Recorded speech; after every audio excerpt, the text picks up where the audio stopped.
तो दोस्तों, आज का मेरा वीडियो अधिगम अक्षमता पर है, जो कि हर वर्ष CG TET, C TET, pre BEd, DEd और शिक्षक भर्ती में पूछे जाते हैं। तो आइए शुरू करते हैं। अधिगम अक्षमता क्या है, इंट्रोडक्शन देखते हैं। यह एक न्यूरोलॉजिकल स्थिति है जो मस्तिष्क की सूचनाओं को प्राप्त करने, उन्हें प्रोसेस करने, उनका विश्लेषण करने और उन्हें संचित करने की क्षमता को प्रभावित करती है। यह किसी व्यक्ति की कम बुद्धिमत्ता या मंद बुद्धि का संकेत नहीं है, बल्कि यह सीखने का एक अलग तरीका या भिन्नता है। सही मार्गदर्शन और रणनीतियों से इसे पूरी तरह प्रबंधित किया जा सकता है। मतलब अधिगम अक्षमता क्या है? लर्निंग डिसेबिलिटी क्या है? लर्निंग डिसेबिलिटी कोई जो है मंद बुद्धि या कम बुद्धि वाला व्यक्ति नहीं बोल सकते। इसको हम लोग एक सही मार्गदर्शन और रणनीतियों के द्वारा सुधार सकते हैं, सही कर सकते हैं। अगला आगे देखते हैं क्या है। आगे है अधिगम अक्षमताओं की त्वरित वर्गीकरण तालिका। अक्षमता डिसेबिलिटी क्या क्या है? डिसलेक्सिया पहला है डिसलेक्सिया। पहला है डिसलेक्सिया, पठन विकार, या इसको पठन विकार भी बोलते हैं। मुख्य व्यवहारिक लक्षण क्या है? अक्षरों व ध्वनियों को पहचानने में कठिनाई। अक्षरों व ध्वनियों को पहचानने में कठिनाई होती है इसमें, जैसे बी को डी पढ़ लेना, कभी कभी सौ को वॉस पढ़ लेना, पढ़ने की गति धीमी होना, ये सारे इसके लक्षण है डिसलेक्सिया के। आगे है डिसग्राफिया। आगे है डिसग्राफिया। डिसग्राफिया मतलब लेखन कौशल। लेखन कौशल में जो है प्रभावित क्षेत्र है इसका लेखन कौशल। ग्राफिया मतलब ग्राफ समझ लो, लिखने वाला। डिसग्राफिया लेखन कौशल। इसके जो लक्षण है अशुद्ध वर्तनी, खराब लिखावट, लिखते समय वाक्यों में शब्दों को छोड़ देना, पेंसिल पकड़ने का गलत तरीका। डिसग्राफिया मतलब लेखन संबंधी विकार है, नॉर्मल से विकार है। और अगला है डिसकैलकुलिया। कैलकुलिया से स्पष्ट है कि मैथमेटिक्स से रिलेटेड है। तो इसका लक्षण है गणितीय चिन्ह, प्लस माइनस, गुणा भाग में भ्रम, संख्याओं को समझने, समय देने, जैसे कि नोट या पैसे की गिनती करने में उसे परेशानी होगी, जिसको भी डिसलेक्सिया होगा। अगला है डिस्प्रेक्सिया। जो कि शारीरिक समन्वय संबंधी विकार है। इसके लक्षण है हाथ और आँख के तालमेल, फाइन मोटर स्किल में कमी, जैसे बटन लगाना, जूते के फीते बांधना या तैरने में दिक्कत। जिनको भी ये दिक्कत है उन्हें है डिस्प्रेक्सिया। लेकिन ये सारे जो विकार है उनको सही तरीके से ठीक किया जा सकता है। अगला है अफेजिया।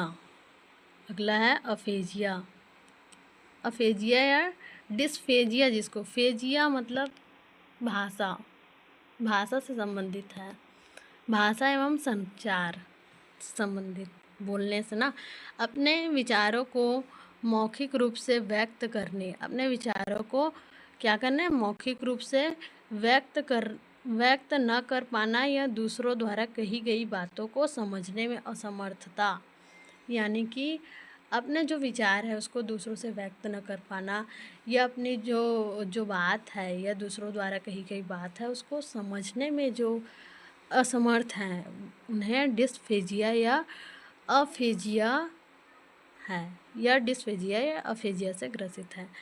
अगला है एलेक्सिया या अलेक्सिया भी बोलते हैं इसको। मस्तिष्क क्षति से पठन। मस्तिष्क में किसी चोट या क्षति के कारण पढ़ने की क्षमता का पूरी तरह से खो जाना, यह अर्जित विकार है। समझ गए? मस्तिष्क में चोट या क्षति के कारण पढ़ने की क्षमता का पूरी तरह से खो जाना अलेक्सिया है। मतलब माइंड को आपका कहीं पर चोट लगा है, उसके कारण ये सब होता है एलेक्सिया। एक बार रिवीजन कर लेते हैं क्या क्या है। पहला है डिसलेक्सिया पठन विकार, दूसरा है डिस्ग्राफिया लेखन विकार, तीसरा है डिसकैल्कुलिया गणित संबंधी विकार, चौथा है डिस्प्रेक्सिया शारीरिक समन्वय, आँख और हाथ में तालमेल ना बिठा पाना, अफेजिया या डिस्फेजिया भाषा संबंधी विकार, एलेक्सिया या अलेक्सिया जिसको बोलते हैं मस्तिष्क क्षति से पठन विकार होता है। परीक्षा के दृष्टिकोण से महत्वपूर्ण तथ्य, परीक्षाओं में अक्सर डिसलेक्सिया और डिसकैल्कुलिया से सीधे केस स्टडी आधारित प्रश्न पूछे जाते हैं। जैसे एक एग्जाम्पल है, एक बच्चा 16 को 61 लिखता है, वह किस विकार से ग्रसित है। एक बच्चा जो है 16 को 61 लिखता है तो वह किस विकार से ग्रसित है, तो उत्तर है डिसग्राफिया या डिसलेक्सिया से। लिखने संबंधित विकार तो डिसग्राफिया। आगे देखते हैं, विस्तृत विश्लेषण कर लें। डिसलेक्सिया क्या है, पठन विकार, और विस्तार से समझते हैं इसको। समाधान क्या है इसका, ऐसे बच्चे के लिए जिन्हें डिसलेक्सिया है यानी कि पढ़ने में विकार है, जो 100 को वॉस पढ़ ले रहा है, जो डी को बी पढ़ ले रहा है, उन बच्चों का क्या समाधान है। ऐसे बच्चों के लिए मल्टी सेंसरी टीचिंग का प्रयोग किया जाता है, जहाँ वे अक्षरों को देखने के साथ साथ उन्हें छू कर महसूस कर सकें। ऑडियो बॉक्स का उपयोग भी बेहद मददगार होता है डिसलेक्सिया वाले बच्चों के लिए। दूसरा है डिसग्राफिया। डिसग्राफिया लेखन संबंधी विकार है। ग्राफिया जहाँ पे दिख गया वो लेखन संबंधी विकार है। इसका समाधान क्या है, इन्हें चौड़ी लाइनों वाली कॉपियाँ दे। जिन्हें भी डिसग्राफिया है, जो भी बच्चा डिसग्राफिया से जूझ रहा है उसे क्या दे, चौड़ी लाइनों वाली कॉपियाँ दे। मौखिक परीक्षाओं या टाइपिंग कंप्यूटर के उपयोग की अनुमति देकर उनके मूल्यांकन को आसान बनाया जा सकता है। लेखन कार्य के लिए अतिरिक्त समय दे।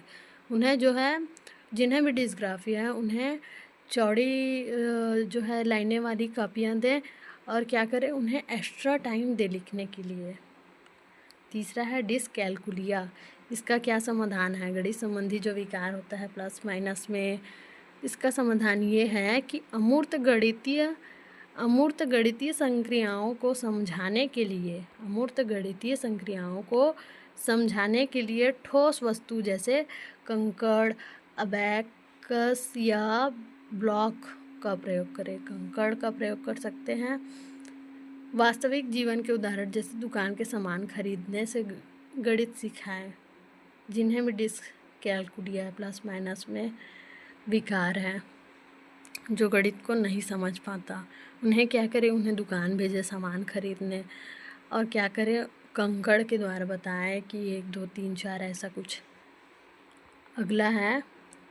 अगला है अन्य महत्वपूर्ण विकार ADHD और डिसमिथ्या। ये क्या है, ADHD क्या है, ADHD है अवधान न्यूनता अति सक्रियता विकार। अवधान न्यूनता अति सक्रियता विकार, इसमें बच्चा एक जगह ध्यान केंद्रित नहीं कर पाता। अवधान न्यूनता अति सक्रियता विकार मतलब अवधान न्यूनता वो जो है स्थिर कम रहेगा, लेकिन अति सक्रियता विकार वो अति सक्रिय रहेगा। जिस भी बच्चे में ADHD रहेगा उसे अवधान न्यूनता अति सक्रियता विकार रहेगा। वो जो है एक जगह ध्यान केंद्रित नहीं कर पाएगा। और जिसे डिसमिथ्या रहेगा उसका क्या होगा, डिसमिथ्या यह एक गंभीर या क्रोनिक तनाव अवसाद की स्थिति है जो सीखने की गति को धीमा कर देती है। डिसथीमिया ये है अवसाद की स्थिति जो सीखने की गति को धीमा कर देती है। ठीक है, थैंक यू वीडियो पर लास्ट तक बने रहने के लिए एंड लाइक एंड सब्सक्राइब।